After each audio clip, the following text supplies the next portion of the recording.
Hello, so we are very nearly at the end of 2025 and I've taken the last few days just going back through my paper diary just to see what we've done and then really just trying to reflect on what has worked and really more importantly what hasn't worked and what we're going to do for 2026. So here's a little recap. In January, we came off the back of a really suessful quarter four. It'd been busy and we'd had record sales and we went straight into Dragon's Den. That was January the 9th. I have talked about Dragon's Den, kind of the before, how and after on a previous episode, so I won't go too much into detail about that. It was really just the catalyst of our 2025, so I couldn't really do a recap without mentioning that. From there, we had so many opportunities and people reaching out to us, and then we had to decide which ones we would pursue, filter out some of the more weirdos and obscure people which came into our world. Yeah, for us really it was sort of like understanding a lot of people reached out to us and they were promising the world and they said they could do this for the brand and that for the brand, and actually a lot of those were false promises. So it was a period of filtering. So that really was January. And then February came and we were just starting to sort of find our feet again and start quietening down after Dragon's Den. And then we had the announcement that we were going to be in the elite business top 100 small businesses for the year. And at that stage, we didn't know where we were going to be ranked, but we were just told that we'd made the final cut of the last 100. And then a couple of weeks later, we were told that we had ranked number 33, which I was absolutely blown away by. So secretly, when I was told we were in the top 100, I was like, okay, that's amazing. I just want to be 99 or lower. That's just the competitive side of me. So to get number 33, I was just over the moon. And it meant that we were going to a big awards ceremony in London in March. It's a black tie do, which I was going with my husband. He was coming along for the evening. And that night we were actually given another award, which was completely unexpected. And that was the Inclusion and Diversity Award. And that was really based on our community impact. So again, all the values of the brand were being sort of seen and celebrated that night. It was a huge surprise, massive delight, and that has to be one of the highlights of the year. So I've been invited to speak on a number of podcasts this year and on stage actually at some events. So I've been really fortunate that being invited onto podcasts, each one's been quite different. And for me personally, trying to grow my own YouTube channel, it's been kind of a learning experience, seeing how different podcasters can interview people and the sort of setup that they use. And then I suppose really the biggest event was being asked to speak on a panel event at the Odeon Lux in Leicester Square. It was in person, so I got to meet loads and loads of people, but why it was so important was I say to people, you never know who's listening and who's in the room. And immediately after that event, somebody that was in the room reached out to me and said that they wanted to introduce me to another person. That person, we had a meeting and he'd worked with a lot of brands and he works in sort of partnerships and collaborations, and he now has helped me broker the biggest collaboration that we've got to date, which is going to be launched in 2026. And obviously at the moment I still can't say that name, but it still completely blows my mind that there's my brand and this other brand that wants to work with me. So I am bursting to tell everybody who it is. I feel like it's the whole Dragon's Den secret thing again that I can't tell anybody, but it will be coming very soon. It is incredibly exciting. I've also worked more closely with a mindset coach this year. So I've worked with a number of business coaches over the years and sort of worked on strategies and things to implement to help with scaling. But this person has really helped me more with sort of mindset strategy, and they're kind of a little bit law of attraction, but it is kind of got a business element to it as well. And I think this has been really important because we've scaled a lot in the last 2 years. As you scale, you get really high moments, and I talk about those a lot, but you do also get bigger low moments. And at that point, you need somebody just to kind of help you just keep level-headed and just know that you're doing the right thing and just keep your mind in the right place. So that's been a biggie for me, and that is something that we'll take into 2026. I started working with my third Amazon agency. I stopped working with my third Amazon agency. I've worked with two Amazon agencies, both with very different approaches over the years. And on both occasions, it just hasn't really worked out. There's a lot of over-promising and under-delivering. And in my mind, I'd kind of been set that was it. After two, that we wouldn't go with another one. However, Tuka's team encouraged me to speak to an agency that they had involvement with. And again, it was so promising at the start. But again, for me, it just didn't work out. Now that is it. Amazon agency, sorry. No more. We've decided to keep that in-house with the exception of the pay-per-click advertising. So that is outsourced. But I also spent some time with the person that's doing that for me so that I can truly understand. I can go into the back end and I know exactly what's happening and I have the understanding. But from a time perspective, I don't have the time to oversee that. So that's outsourced. Everything else is done in-house. And I believe in 2026, things are going to remain that way. We did our first retail exhibition, so 7 years into the business, and we have not exhibited Laceeze. It was amazing. And I went, and it was just a one-day event. But actually just to be there and talk to retailers in person was really, really powerful.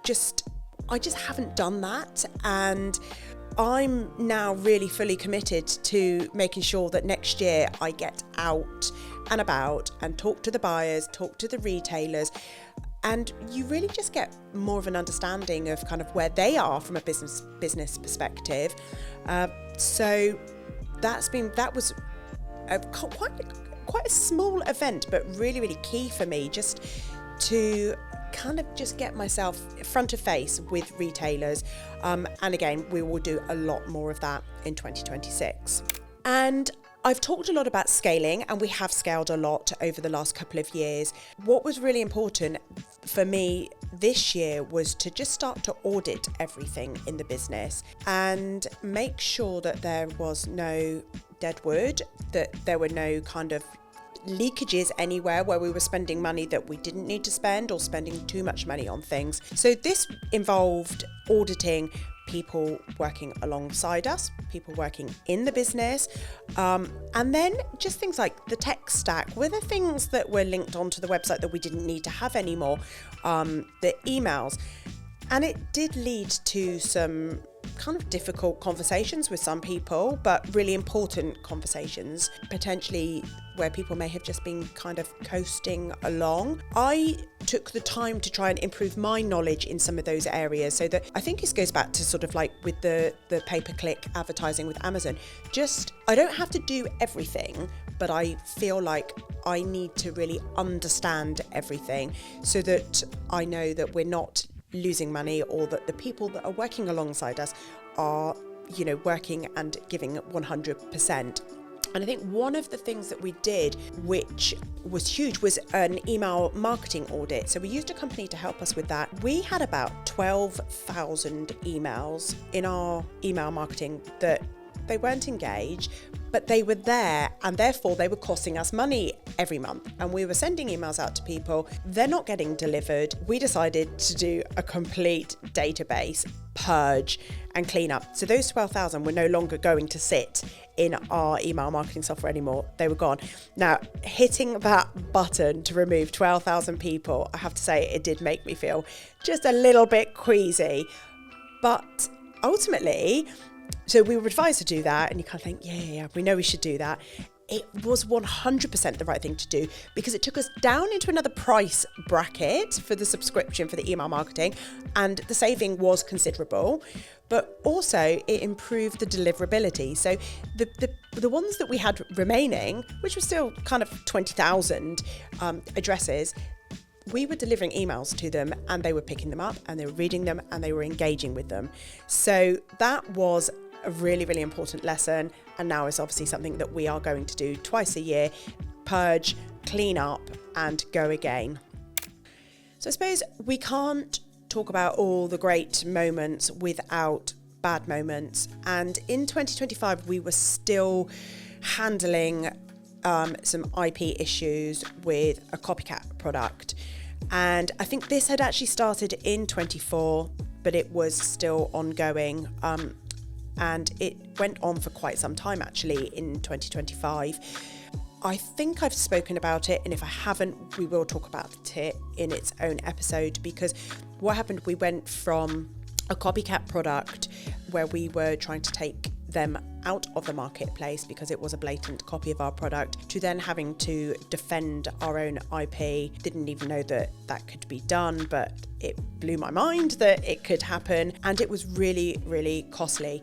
Now, we did finalise things, but the tune to us was probably about £20,000 to £25,000. So just to protect what we had built. And I know I kind of go on and on about IP, but for us, it's so important. And then obviously just to being able to understand how you have to protect that when these copycats appear. But there was a great IP moment as well. So later in 2025, we had a 3D trademark approved. Whilst we had all these kind of issues going on with copycat products and the trademark defence, my IP lawyer suggested that maybe we should try and apply for a 3D trademark. So unlike a normal trademark, this is us recognising the physical shape of a Laceeze band, and that it is so distinctive that if somebody were to see that band, they would see it as a Laceeze band. Now, they are notoriously hard to get. However, I have got a very, very defiant and amazing IP lawyer, and he's said we could have a go. If you want to have a go, we'll have a go. So now the shape of the Laceeze band legally is recognised as ours. It gives us so much more protection, and there's only a tiny number of sports brands that actually have a 3D trademark, but it's like some famous ones is the Coca-Cola glass bottle. The shape of that is recognised, it is a 3D trademark, and the Toblerone bar, the triangle, is 3D trademark, and Crocs as well. So we're kind of sitting there in like a really kind of big category, and we are very happy to have that. So a real biggie for me was TikTok Shop. I'd kind of dabbled with it in sort of from probably 22, 24. I hadn't really got much traction, sort of left it that TikTok wasn't for me. And then a new employee came in, and she'd seen some of our TikTok videos, and she's like, I saw you on TikTok. And she's quite a bit younger than me, and she wanted to have a go herself and try it out. And I was like, do you know what?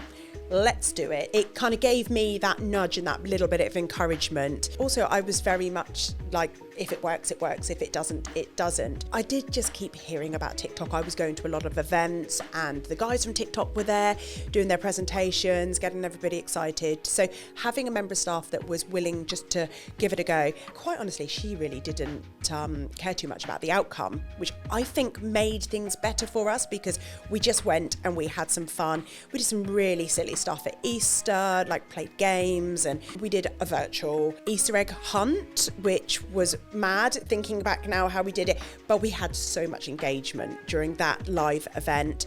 And then we just started running the kind of TikTok shopping standard lives.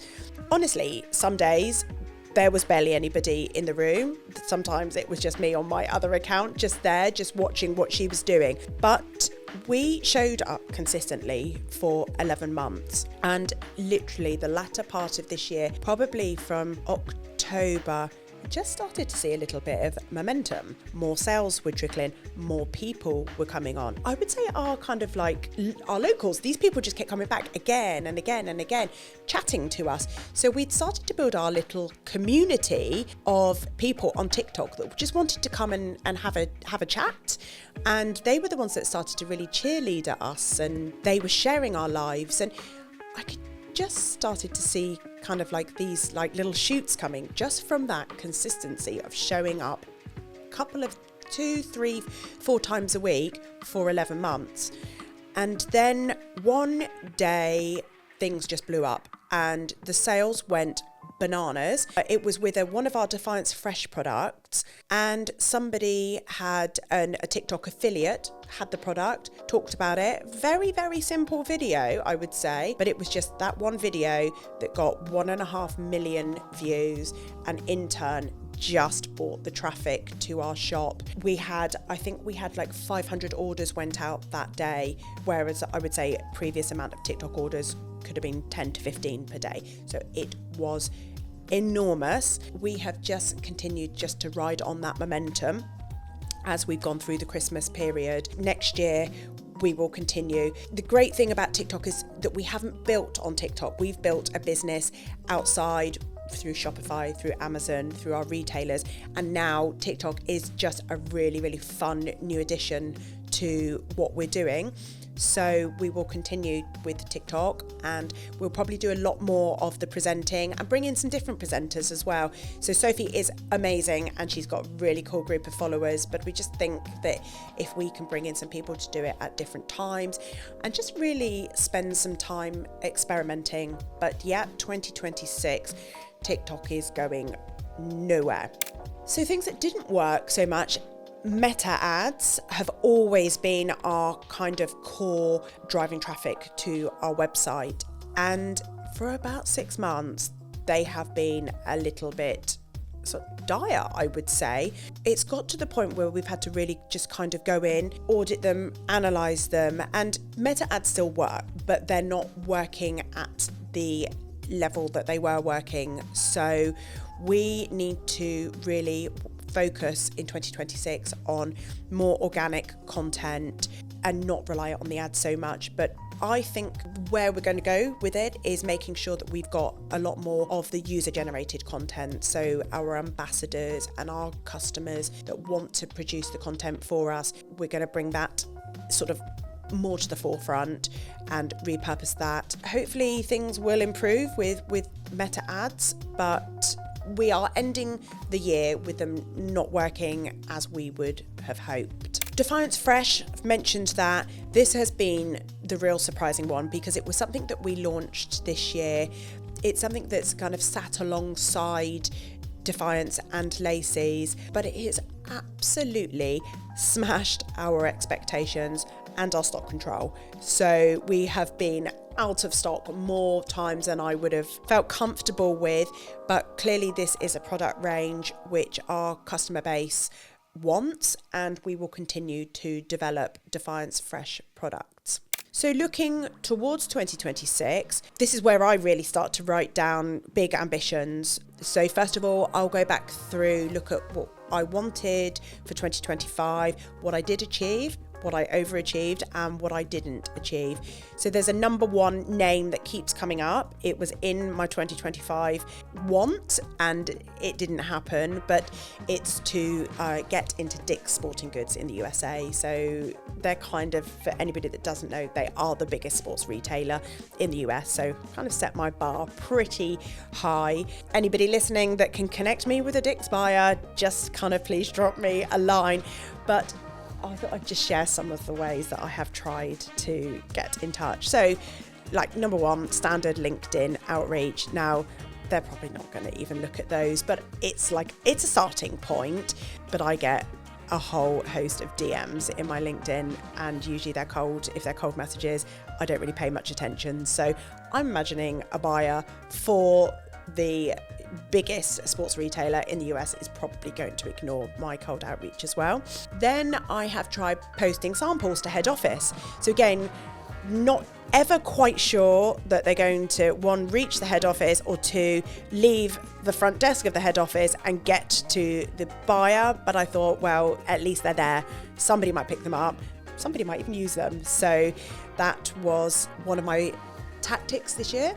Clearly hasn't worked because I haven't heard anything. Number three, this was just a bit of a funny idea. So I sent a letter with a picture of a table on the letter, and then I sellotaped some US coins, I think it came to about $1, onto the table, and then I just put a note saying, you're leaving money on the table by not having Laceeze here. They're either just going to think that I just need, my head looking at or it's not reaching the right person. But so 2026 leaves me with, how am I going to reach a Dick's Sporting Good buyer? Maybe I really just need to up my game again, perhaps like mobile billboards in the car park or something, but it still is like number one target for next year. New products. It would be really, really easy just to create hundreds of different products, pop our logo on them and kind of hope for the best. But this isn't really what we stand for. So Laceeze and Defiance, I always create products which are useful for parents, or the items which are improvements on what is already on the market. So sometimes these can just be subtle changes, but it's the subtle changes that makes our product really different. So for 2026, Defiance Fresh has been an epic success for us this year. We will continue to develop products that will sit under the Defiance Fresh brand. And there's a World Cup coming up. So historically, we've done a tournament band, a white Laceeze band that with just the red EE, so it looks like the George's Cross. We have got some really, really great ideas for the World Cup and some actual World Cup packs coming. And so they'll be launched early next year. And we're just hoping that some of our retail partners are going to take these products on as well. And then a product that is going to be a Defiance product. Again, I was delivered some images of that just before Christmas. It's top secret, and the reason for that is because there is the potential that we can get some IP protection on this product. So I'm not allowed to mention it until those applications are in. Again, it's a Defiance product, and I think it's going to be a real game changer for kids playing sport. So super, super excited to get that product launched. I think actually just the key learnings as I look back, and when I went back through my diary, there were things that I was like, oh, I had a meeting, oh, that was February, and I'm still talking to these people now. I suppose really like the key thing is that things are going to take a lot longer than an impatient person like myself wants them to. And you just need to accept that and just kind of let it flow a little bit. So I'm going to finish on a little quote that I wrote in the front of my diary at the start of 2025. And I think it's really important just to have these things. And when you go back and reflect to see if you did follow those mantras. And this quote is that success is co-created. If you believe in your dreams, then let your daily actions reflect that belief. So wrapping up my learnings from 2025. Number 1. Protect your IP and don't underestimate the importance of it. Number 2, in-person events, panels and podcasts. You never know who's listening or who's in the room. Number 3, weird and wacky ways to reach out to retailers. You need to be seen and heard. Number 4, don't underestimate organic social media. This can be far more valuable than paid ads if you get just one post that blows up. And don't underestimate young talent, different ways of thinking, and new ideas within the brand. Don't be scared to let people go or make changes as you evolve and scale. Focus on your personal brand, especially in a world of AI. The importance of knowledge and experience from a real person is important. If you want to follow my journey on building an e-commerce brand, please hit the like and subscribe button.